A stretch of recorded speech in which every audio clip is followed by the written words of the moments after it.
wanna dance. You made it tingle, baby. La-di-do.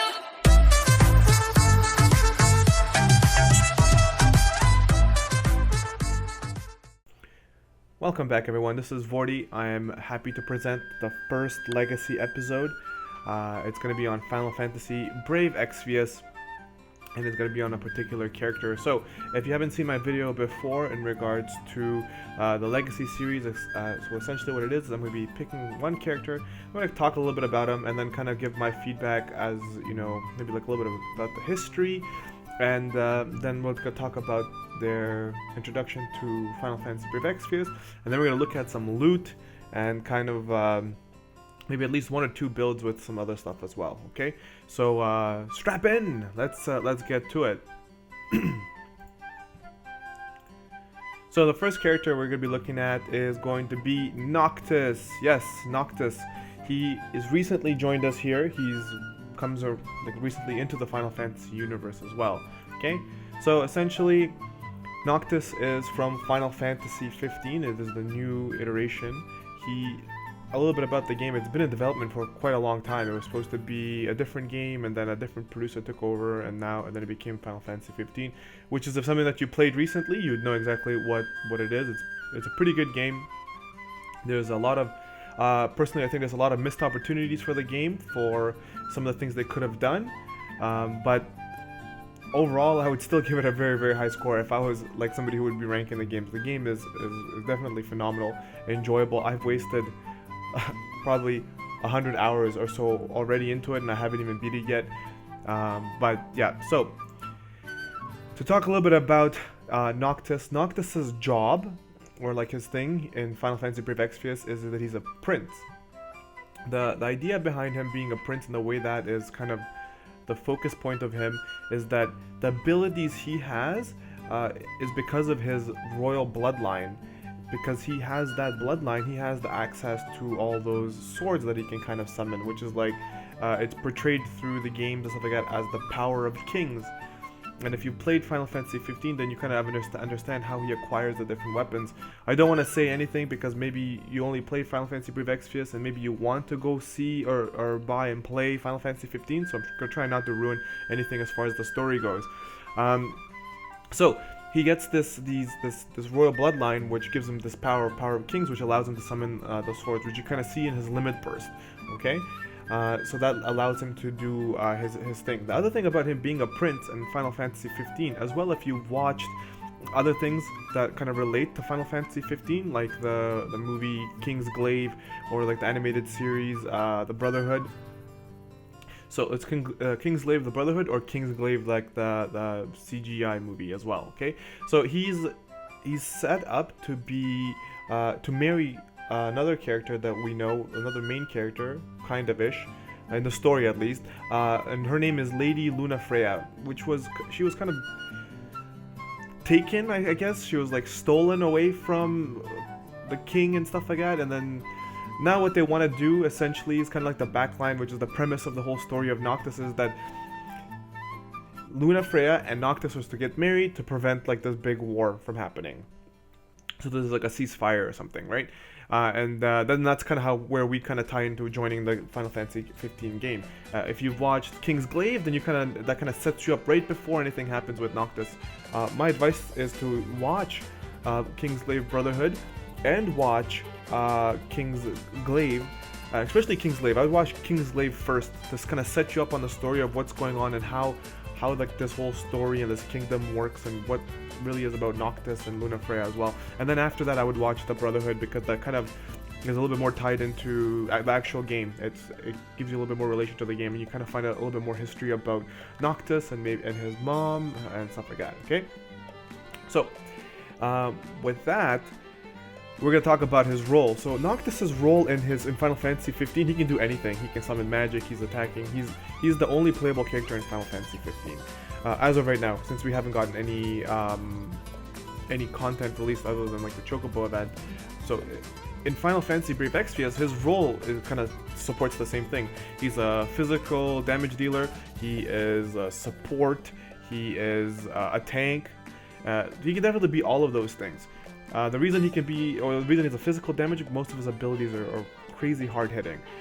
He can be a support because he has buffs with his damaging attacks. He can also buff the party by like attack and magic. He can also raise the party, right? And he can be a tank because he has a move called Fish, which allows him to pull attention from the monsters to attack him by 100% the next turn. So no matter what, if he uses that ability, he can he'll take damage. He'll be the one to be focused on.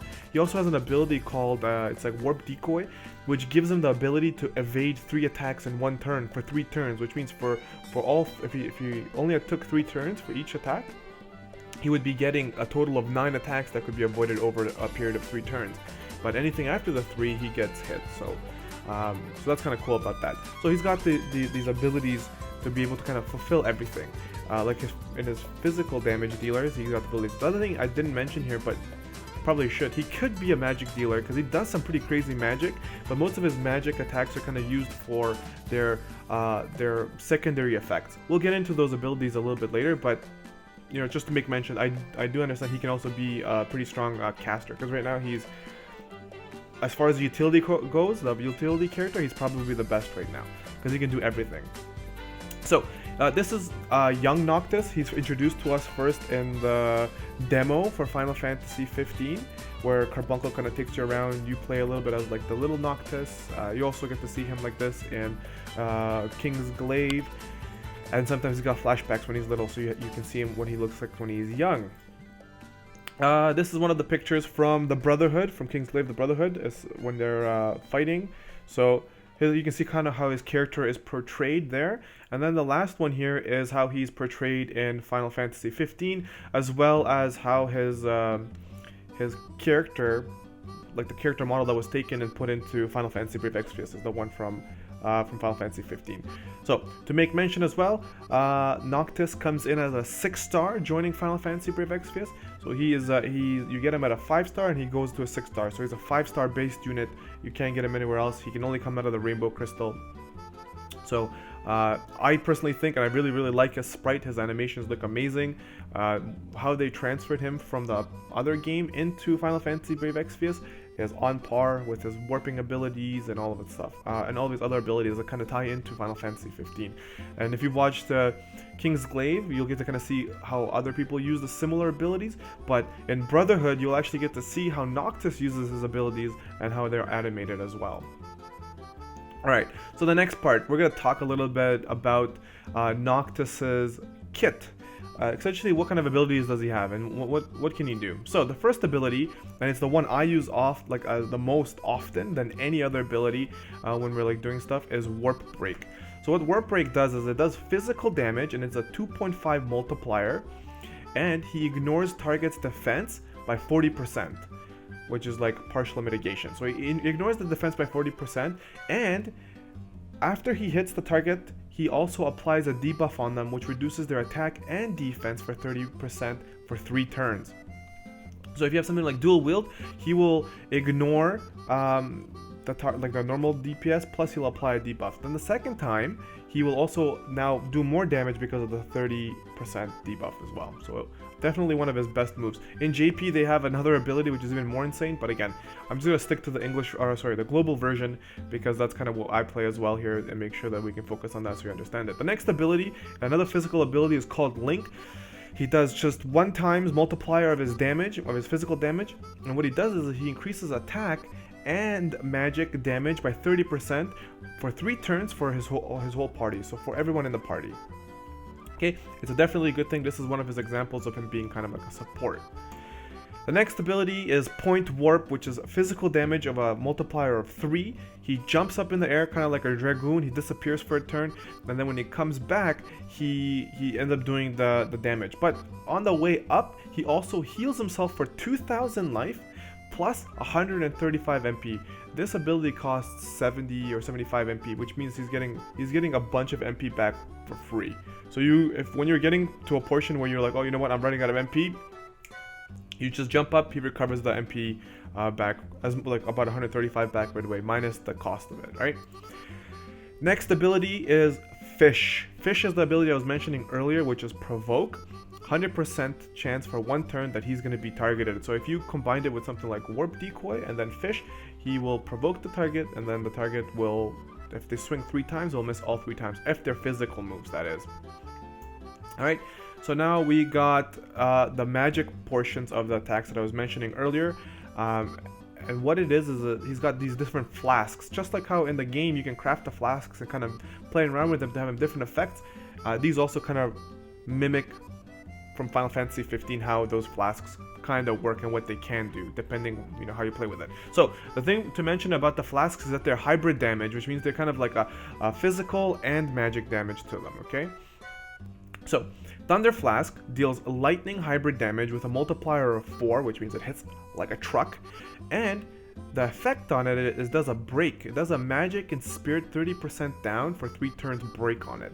Definitely a good ability to use, especially if you're chaining. Plus it's an AoE ability, hits everybody. Okay, the next one is Fire Flask. Same thing, fire hybrid damage. It's a 4 times multiplier, hits like a truck. But one of my favorites, it applies 2 random status ailments to everyone, and they have a 30% chance of applying of 2. This ability has also been, I don't know if it's been buggy or if it's just kind of like weird, because what it does is some characters, like let's say a character is only susceptible to paralyze, and then you use Fire Flask. What it does is it looks like it searches the table to see which ailments the target is affected by. So if it's affected by 2, it'll try both of them. If it's affected by 1, it'll try that same one twice. Because that's the way it seems to be appearing, like the previous event or the current event that's happening right now, which is Academia event. Those tank machine looking kind of dudes, they are only susceptible to paralyze. And 100% of the time when I've casted Fire Flask, they've all been paralyzed. All 3 of them, of the hundreds of runs I've done them, they always get paralyzed no matter what. Whereas the last boss, he's susceptible to paralyze and blind. So I've had it roll blind twice where it wouldn't roll paralyze, or they'll resist paralyze and get blinded. So the second there's only 1 status ailment, this ability becomes insane. It almost guarantees the fact that you're gonna get it. I'm not saying it's 100%, but it doubles your chances of getting it. So it's actually a really, really cool ability. Next, the most widely used one, especially in PvP, is the Blizzard Flask. It's, again, ice hybrid damage of a multiplier of 4. It has a 30% chance to cast Stop on all targets for 3 turns. So that you're gonna guess why it's amazing in PvP. You stop a target, they're kind of just gonna sit there and wait for you to beat them up. Okay, and another ability that makes them kind of like a support unit, also really, really good to bring along, because having an ability of raise on any kind of damage dealer is just, it's the best. It's amazing. There's no words for it. Comeback is 100% single target raise. You bring back somebody right back to life. You're like, come on, dude, let's go on, let's continue. It's amazing to have on a damage dealer that you're gonna be bringing. Most people have him geared as a damage dealer, but doing like a mix of magic and damage is a good idea for him. Okay, and the last ability we're covering here for him is Cover. Cover is an AoE regen as well as MP refresh. So he does, so I got a little typo there. He heals 1,000 hit points, multiplied modifier of 10, and refreshes MP by 0.2 modifier for 3 turns to all allies. So the more MP they got, the more MP they're gonna recover, right? It's like a percentage base. So if a fight's really, really long, like the 9 battle trial we got going on right now, having Cover it helps you out, right? So it's a good ability to have. As well for Noctis, Noctis can only wear certain types of gear. He can wear daggers, he can wear swords, he can wear great swords, katanas, spears, throwing weapons, and guns. He can wear light shields and heavy shields, hats, he can wear cloth armor and mail armor, and accessories. And as far as his ability slots, second you get him, he's got 4 slots open, and he's got an affinity when he's a 6-star to being able to use level 8 white magic and level 8 black magic. So he's got a good array of things that he can equip. So healing and damage dealing. But I don't think you'd ever put any of those things on him. Just because you're either wanting him to dress as damage or magic, you're going to use those to boost those stats instead. Alright, so we're going to jump into passives. The reason I didn't put them all together is because the passives for Noctis are super unique. In a sense of that he's got so many of them. There's different characters out there who have these in Final Fantasy Brave Exvius where they have only one of them. It's like, oh, you know, you do more damage with katana, or you do more damage with swords and katana. Well, because of the way Noctis works is because of the bloodline, the prince bloodline he has, which is they refer to as the power of kings. It gives him the ability of all these different kings that have been around in the time from his bloodline, who were amazing with shields, amazing with katanas and guns and throwing weapons and swords and shields and spears, etc. Right? So all of these things that these other kings were amazing with, he kind of gets a little bit of a benefit of that because of the bloodline. So when you have him equipped with a heavy shield or a light shield, he gets a boost. He gets a defense boost and a spirit boost by 20%. Boom, just like that. Let's say he's you got a katana equipped. Boom, no problem. Attack and magic 20% up.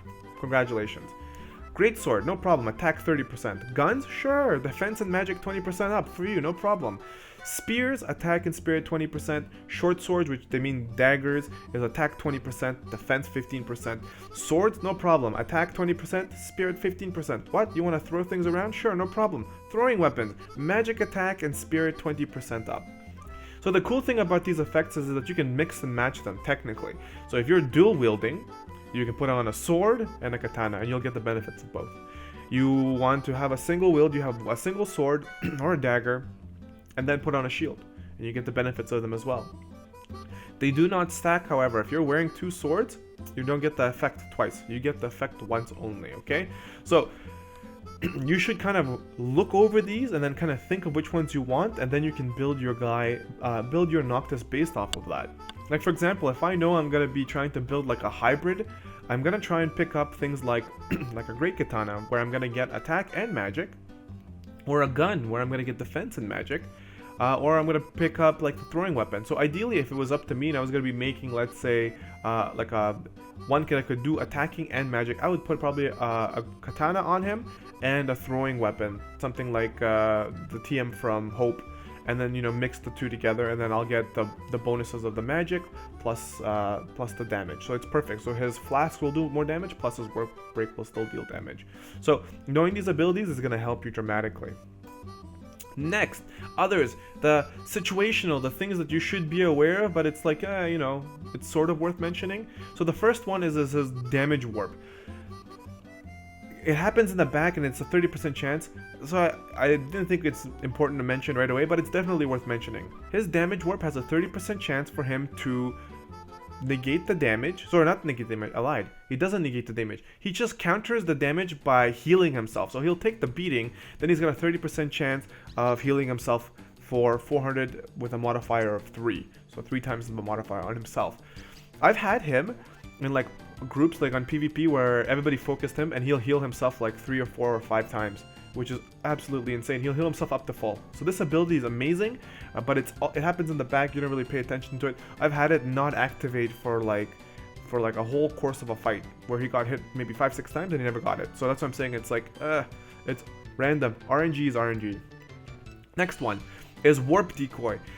I've never used them as a tank, so this ability could be kind of like one worth mentioning earlier, but I just don't think it's very often you use it. You can use it in combination with a move like Fish.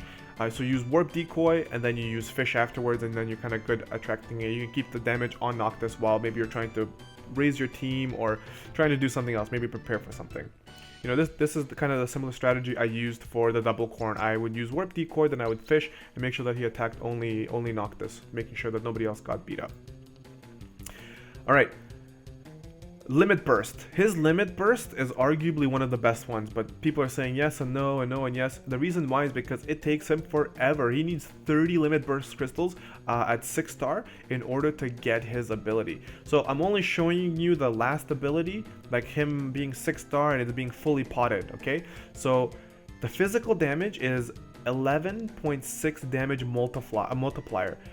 On top of that, which is the reason it's arguably one of the best, is it also boosts the attack, defense, magic, and spirit by 74% for everybody for 2 turns. So the closest ones that come to this, to Noctis's one, is Cecil.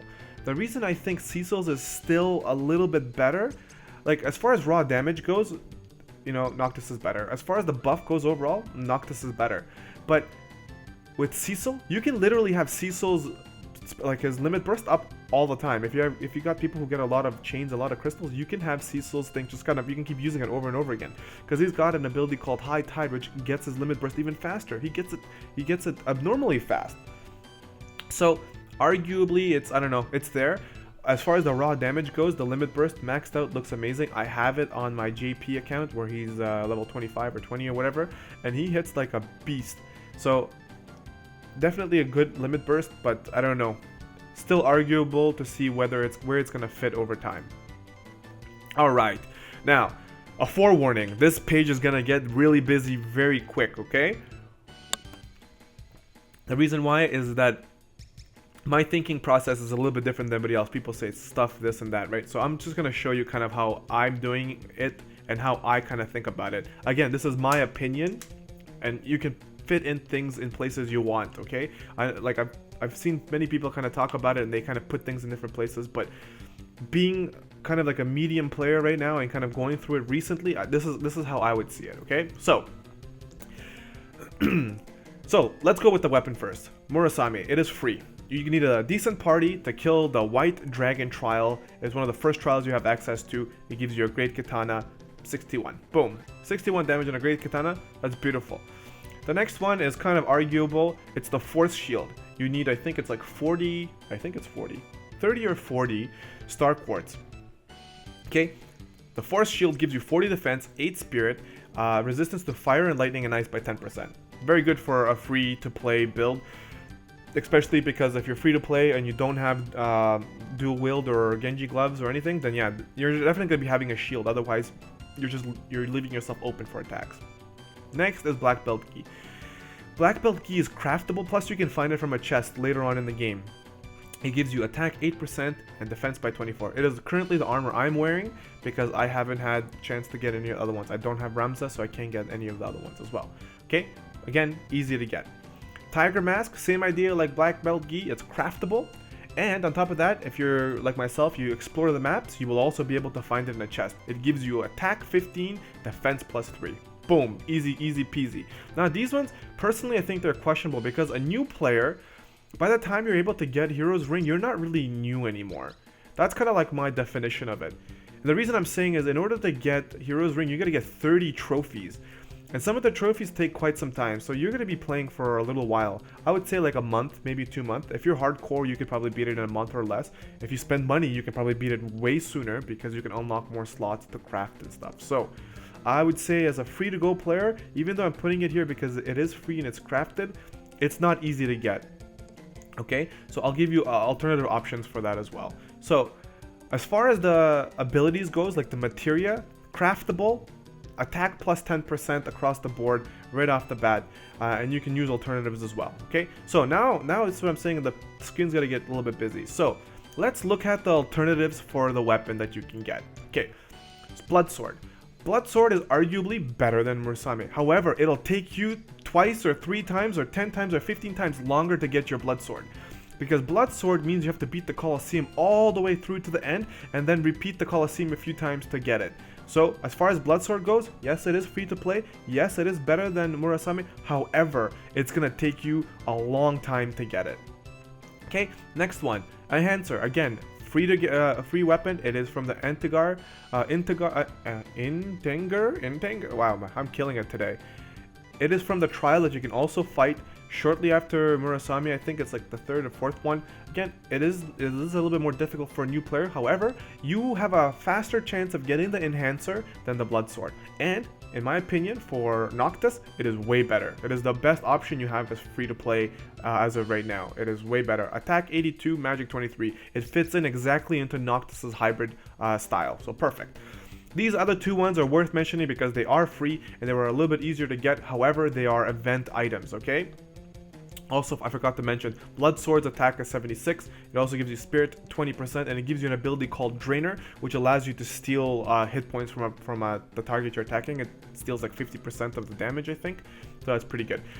So Chiraden is attack 80%, and it has elemental fire. And then Vernard is attack 76, and it's got elemental fire. So people will tell you that these weapons are kind of crap the second they see the elemental fire resistance to them.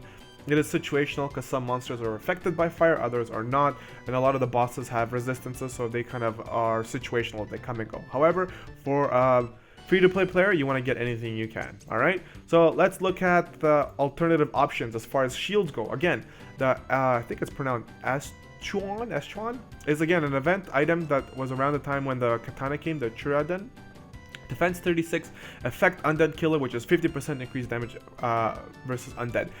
I came just when this event was out. I do not have the katana and I do not have the shield, and I beat myself about it all the time because I could have started playing earlier, but I didn't, so I don't have the shield, which I think is amazing. Next is the snowstorm shield. I was here for this. This happened during the Christmas event. It is the snowman event that we got. I think everybody should probably have it. It was just about beating it, and there was tons of time to kind of get it. It gives you defense 42, spirit 12, ice wind plus 30% resistance, and for earth and fire you get minus 30 resistance. So if you're fighting a boss that does fire and earth damage, don't bring this shield. Alright, now let's look at the alternatives for the accessories. So on the bottom left here we have hyper wrists. Hyper wrists are probably your best alternative next to these hero rings. And the reason why is because they're craftable, they're easy to get, and they're easy to make. And they give you 10 attack. More than likely you're going to be wearing hyper wrists. If you were around for the Final Fantasy 10, 11, 12, 13 I think it is, Lightning Returns, or whenever the lightning event was, I don't remember which one it is, you could have got yourself a Morale Talisman. So what the Morale Talisman does, it gives you attack 10, just like the Hyper Wrists, but also gives you Auto Bravery, which is attack 20% buff on your party. So the way the buffs work, if you cast something like Cheer, which does 30% or 40%, this buff will be overridden. It is not a stackable buff. However, a lot of the times when you're a new player, you don't have a unit that does Cheer, or that buffs your party. Or most of the time when you're clearing events, you don't really have those buffs. The only time this item becomes kind of redundant is when you're doing a boss and you know you're going to buff yourself. However, you still get the attack 10%, just like the Hyper Wrist. The next one, which is in the current event, is the Unusual Artifact. It gives you attack 15, defense 15, and hit points 5. I would say, for a long time, arguably, this is going to be one of the best accessories you can wear. The reason why is the Hero's Ring, which gives you defense and spirit plus 3 and attack and magic 10%, is a percent-based buff. It's based off of your base stats. So if you have really weak stats and all your items are really weak, the 10% is not going to make a difference, whereas the 15 attack is going to, it's immediately applied. It is not one of those things like situational, or as you get better gear, it's going to get better. So as you get better, then the artifact becomes less relevant. But even so, even for myself, the artifact for some of my characters is definitely the better alternative than a hero's ring. And I don't have enough hero rings so that everybody could wear them, so I have to either rely on Hyper Wrists or Unusual Artifact or the Morale Talisman.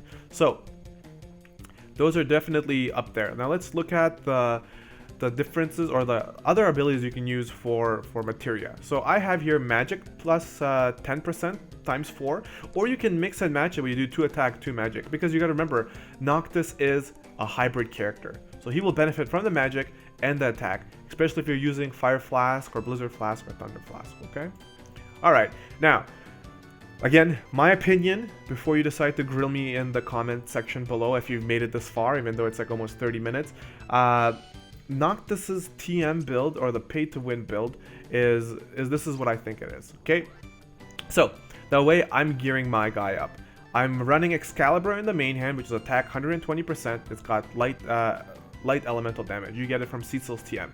Sakura Fubuki, which is from Miyuki's TM, it gives you flat out attack 98. Right, so it's nothing special. That's really good because of the blade mastery. So we'll get to that in a second. The next, the hat, it's the black cowl. It is from Hayate's TM. It gives you attack 28, defense 25, spirit 25. Also gives you a resistance of 100% to sleep. So good. Next one is Ramza.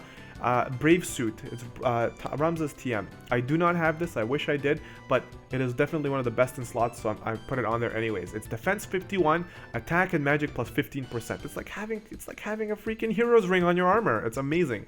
Next one, I was kind of debating whether I should put this one or the infernal bracelets, but Celestial Gloves outright, like just because it's raw, it is just way better. So you get. I put 30% there. It's not 30%. It's 30. It's 30 to each stat. So it's attack, magic, defense, and spirit plus 30, not plus 30%. That's why I was arguing about with myself, should I put Infernal or whatever, but yeah, no. So it's plus 30, not 30%. Next is Genji Gloves, one of the best items you can definitely have. It is a hero ring with a dual wield effect. So Gilgamesh's Gloves is an accessory which gives you attack and magic plus 10%, and it gives you the effect of dual wield, allowing you to wear 2 weapons. That's why in this case Noctis can wear the 2 weapons. Okay, now Blade Mastery. It's only important to put it on there because I do have a katana on there. It gives me 50% increased damage when using a katana. Boom. Okay, so next one is the Seal of Destruction. Seal of Destruction, which is 10% life and the magic and attack plus 20%. Seal of Destruction comes from Carl. Carl from like an event during the time when Elsa was around. So yeah, I would put 2 of those on there for sure. And then Power of Creation, which is Elsa's, no, not Elsa's TM. It is, I don't have the dude, that's why I can't remember what his name is. Goddess of something. Anyways, it was one of the ones during that event where you'd have to beat them with like a, I don't even remember, Esper or something. I couldn't beat them with an Esper because I was still fairly new. I didn't have I had nobody. Shortly after that I ended up getting Lightning. But yeah, anyways, so Power of Creation, attack and magic plus 30%. Again, Noctis is a hybrid character, so attack magic plus 30%, this benefits him, like it's such a good thing for him, attack and magic, so that's fantastic. Again, let's get busy. Let's get busy with alternatives. Alternatives for switching up Excalibur, you have Death Sight, which is Elsa's. It is attack 120 with element Dark. Same thing with Deathbringer, which is Dark Knight Cecil's TM. Attack 120, elemental damage, darkness. Also gives you the effect of Man-Eater, which increases your damage against humans by 50%. This is amazing if you're using it for PvP. I would alternate those 2 if you're going for PvP. Now, if you're building a magic style Noctis, then you can use Hope's TM, which is attack plus 51, but it gives you magic 82. It's also a throwing weapon, so you'll get a benefit from his passives. The other alternatives over here, which are worth mentioning, is Ramadan, which is a pistol from Mastidio. It gives you attack 107, just raw damage. Then you also have Delitas, which is a Dark Elemental based one. It is Moonblade. It gives you attack 118 with Elemental of Dark. The other alternatives I got here, so these are based on if you're switching from magic or physical. So if you were to do magic, you would be using for your hat, you would use the Creepy Mask, which was from the event. MP Defense 15, Magic plus 30, gives you an ability called Boo, which is like an AoE. Doesn't do a lot of damage, but it gives you a 50% chance to paralyze all the enemies that you scare. From the same event, you have the Vampire Cloak, which you get from the Dracula Laswell's TM. 20 to defense, Magic Spirit plus 30, and it gives you the effect of Evade, which gives you a chance to evade attacks by an increase of 10% chance. Alright, so those are pretty good. Then the alternatives here for the accessories, so you can, I probably would always keep Genji Gloves on there 100%, so I would probably switch the other one depending on your situation. So you got Infernal Armlet, which gives you attack and defense plus 20% and resistance to fire and earth plus 20%. If your stats, your base stats are really, really high, you might get a good boost from the attack and defense from the Infernal Armlet. As far as the item itself, Celestial Gloves are always going to be better because they give you just raw stats, 30 to everything. Okay, the Ring of Lucia, which is Noctis's TM, his own TM. He gets Magic and Spirit plus 3. He gets an effect called Holy, where he's got a 25% chance to just negate the damage, where he doesn't take any damage. On top of that 25%, he also has a 25% chance to being able to counter an attack and casting Holy on them, which does a decent amount of damage. Also, from wearing the TM, you will get an ability called Alterna and an ability called the Death. Okay, so definitely a nice one to have there. Again, it's situational. It's more for like PvP or playing around with. Okay, the Alterna is really, really crazy. And as far as the what do you call it? Materia, you could do Letters of Arms 4 ways. But you can also do like 3 of them with like something else, or 4. Yeah, I think 4 is the best thing because they do stack. It gives you 50% magic when equipped with a sword.